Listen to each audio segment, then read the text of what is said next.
Добар ден, почитувани гледачи. Повторно се дружиме на Охрид Ньюс во емисијата Напладне и денеска повторно ќе анализираме актуелна тема. Наш денешен гостин е директорот на студентскиот дом Никола Карев од Охрид, господинот Жарко Куциновски. Добар ден, добре ни дојдовте. Добар ден, добре ме најдов. Да, Драго ми е што прв пат гостувам кај вас. Се надевам дека ќе имаме еден плоден разговор. Да, се надеваме и ние. Започна академската година, ќе разговараме околу тоа колку легла се исполнети во студентскиот дом и секако една тема која што во моментов е неактуелна, веќе ја работевме предходните емисии, а тоа е енергетската криза, како со тоа ќе се справите, но одиме поред. Колку студенти имате оваа година кои што се сместени во студентскиот дом? Да, моментално имаме околу 110 студенти, 70 студенти од втора, трета, четврта година и 40 студенти бруцоши, со тоа што чекаме се уште да бидат прифатени приговорите на оние студенти кои што има непотполна документација, односно беа одбиени од страна на комисијата, но како што последна информација пред да дојдам кај вас тука во студиото, ја имам од комисијата дека ќе бидат сите прифатени приговори со тоа што мора да се комплетираат документите од студентите.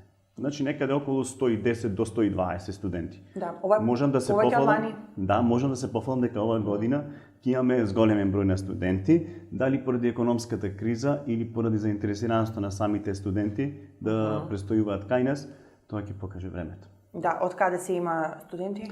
Значи ние имаме студенти од цела Македонија, најмногу имаме од Кичево, имаме од Битола, Велес, Кавадарци, Македонски Брод, Скопје, дури од Скопје некои имаме. Потоа имаме Неготино, има уште неколку други гради се. А има странство, пошто често имаше Да, и тоа ќе ви кажам дека имаме студенти кои што се владини стипендисти, односно студенти кои што доаѓаат од факултетот за информатички науки и технологии Апостол Павле. Моментално имаме 4 студенти, со тоа што чекаме уште неколку студенти кои што ни се најавени од Универзитетот Апостол Павле.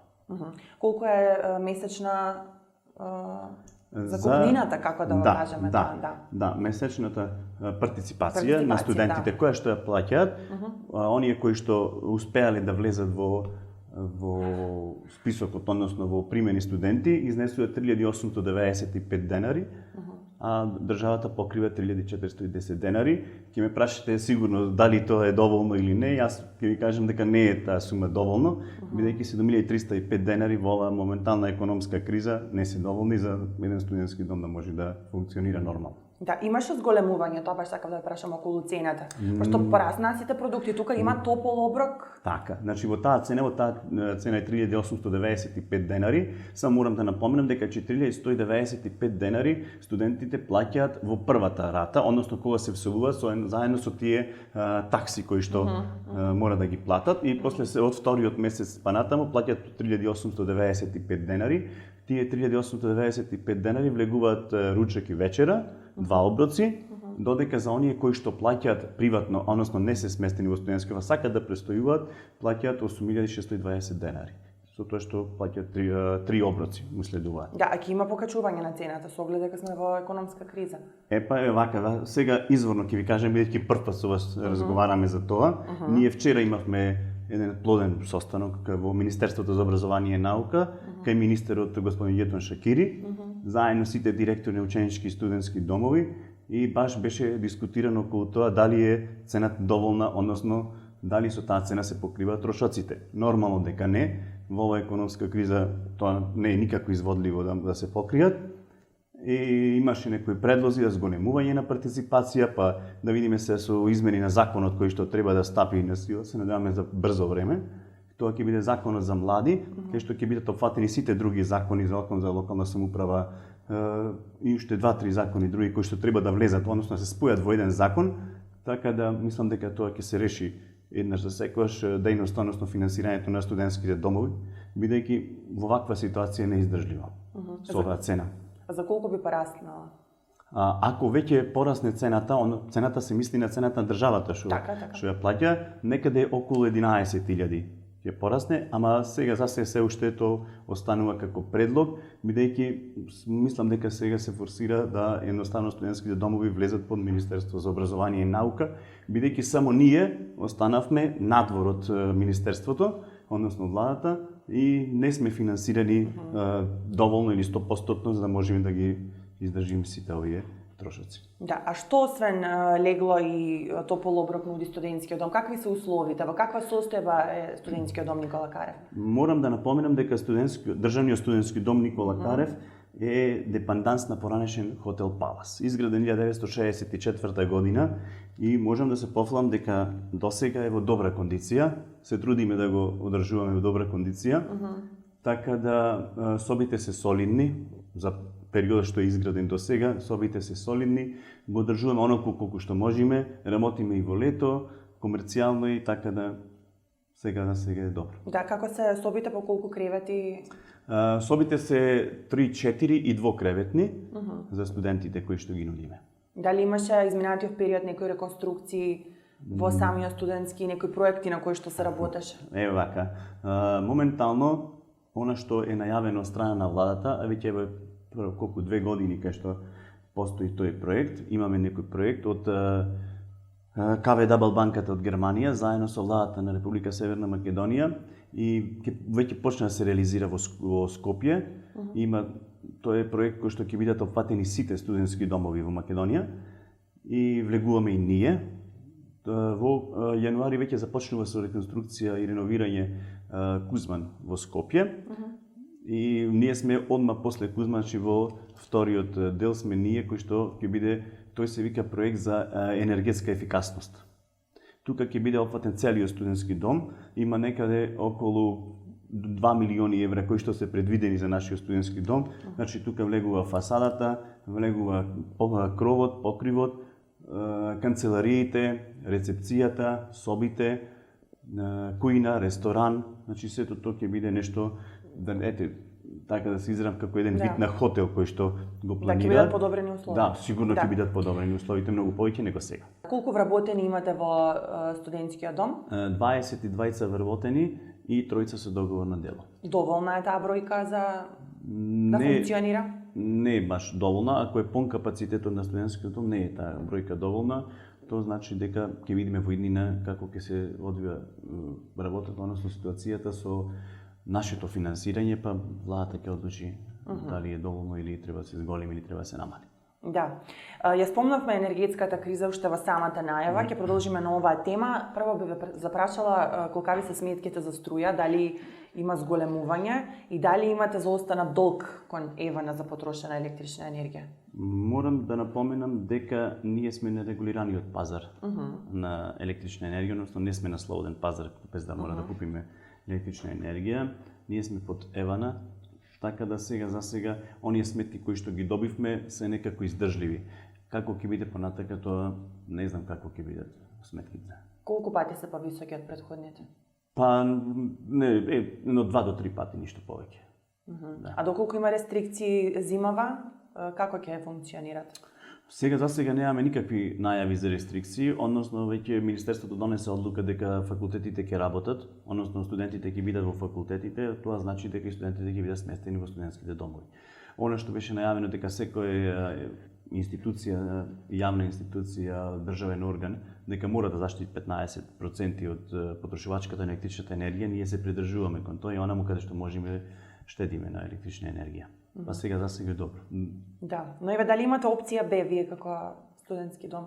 Да речеме грејење на други грејни тела, да не е на струја?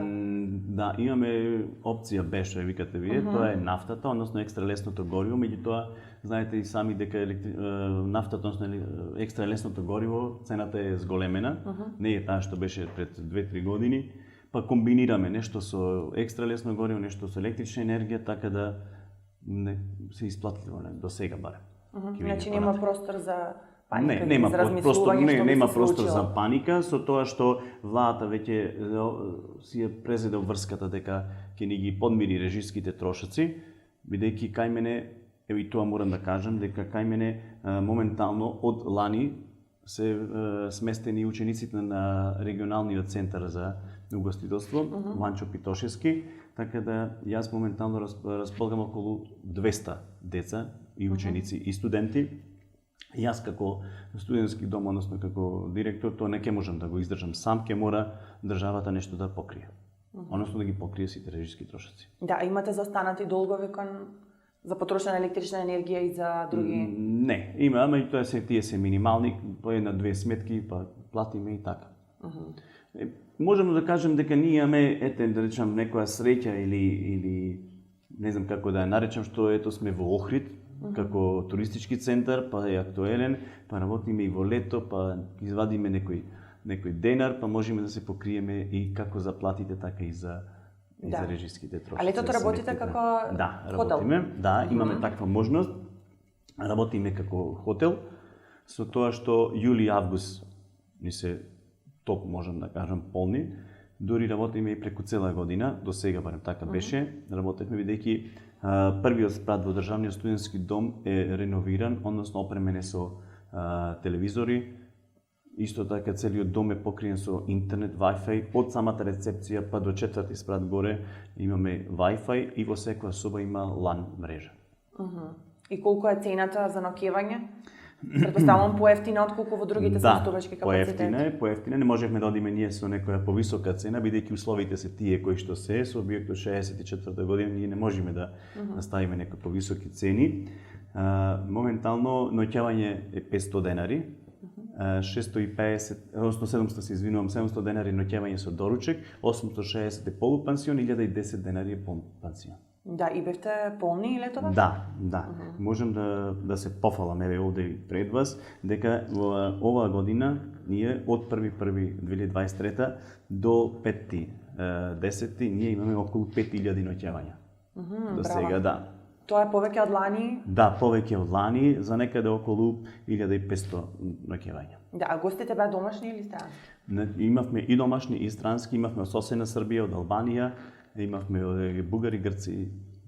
Да, во таа цена нудевте и оброци или? Да, во помпансион 1010 денари, 3 оброци, во полупансион 2 оброци и ноќевање со доручек и ноќевање. Да, сега тие средства се во вашиот на собствена сметка доаѓа, со тоа што ние затоа ви реков дека работиме цело лето, преку цела година и успеавме да дадеме плата за сите вработени за јули, за август и дури да се исплатат и сметките, односно режиските трошоци.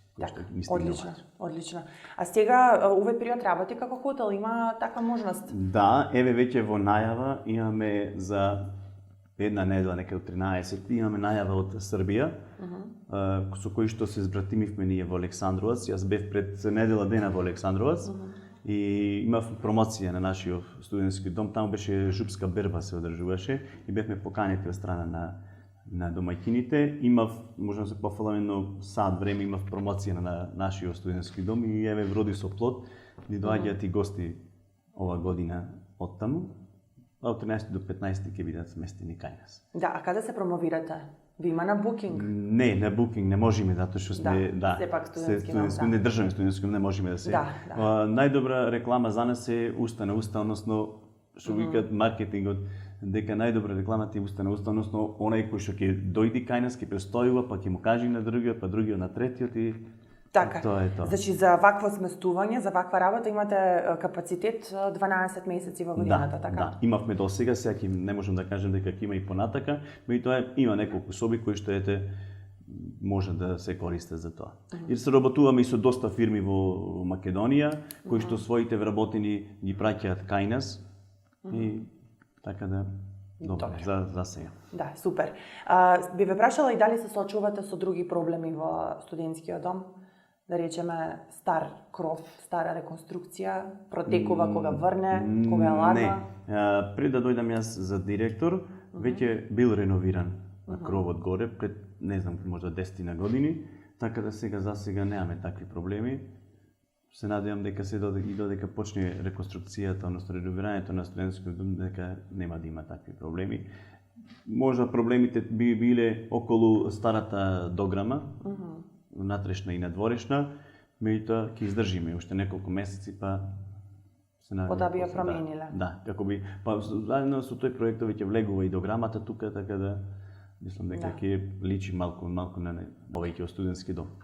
Оптимистички е тоа што од година во година расте бројката на студенти, како што рековте? Да, ова година реков дека ова година е поголем број на студенти за разлика од лани, па зголемени е некаде 10 до 15%. дали енергетската, економската криза си го направи своето или заинтересираноста, тоа ќе покаже времето. Да, а имавте ли штети во корона пандемијата? 2 години траеше, студенти да следа онлайн настава, претпоставам немаше сместување или минимално. Во короната ние, знаете сите, како што рековте, дека беше онлайн наставата, меѓутоа во тој период државата нас не ги покриваше трошоците и платите за вработените. Можам да се заблагодарам на владата на Република Северна Македонија, меѓутоа се случи тоа да, ние како државен студентски дом не имавме заинтересираност, кога во Охрид немаше ниту еден турист, да речем, ние имавме 2 групи од Полска, кои што беа кај нас престојуваја, со тоа што тие кои дојдоа кај нас доаѓаа со 3 вида на осигурување. Едно имаше патничко, едно ковид осигурување и едно здравствено осигурување. Само ако ви кажам дека едно осигурување за ковид изнесуваше 50 евра, тоа сигурно нешто значи. Така да јас бев задоволен и тогаш успеавме да донесеме гости од странство. Така. Некаде на крај сме на разговорот, да најавите уште некои проекти, можеби на кои што ќе работите престојниот период? Оно што можам да го најавам, оно што го работевме, ќе го работиме и понатак, односно со голем интензитет, тоа ќе биде свртување кон комерцијалното работење, оно колку што ќе ни дозволат условите во Државниот студентски дом. Имаме најаве дека регионалниот центар Ванчо Питошевски ќе заврши со реновирање и реконструирање до февруари. Тоа значи дека децата, средношколците ќе се вратат во Ванчо Питошевски и ќе имаме поголеми можности за комерцијално работење. И јас им ветив и на моите вработени дека ќе се заложам за уште повеќе работење комерцијално, бидејќи само тука го гледаме спасот. Ако е намален бројот на студенти како што беше минатите години, дека само тука ни е спасот, односно мора да се работи малку повеќе на комерцијално. Така, ви благодарам многу на гостувањето, ви посакувам среќа во работењето со студентите и се гледаме повторно во следна прилика. Ви благодарам во секој време. Ви благодарам и вам, почитувани гледачи, што и денеска бевте со емисијата Напладне. Повторно се дружиме следниот понеделник. До тогаш, довидување.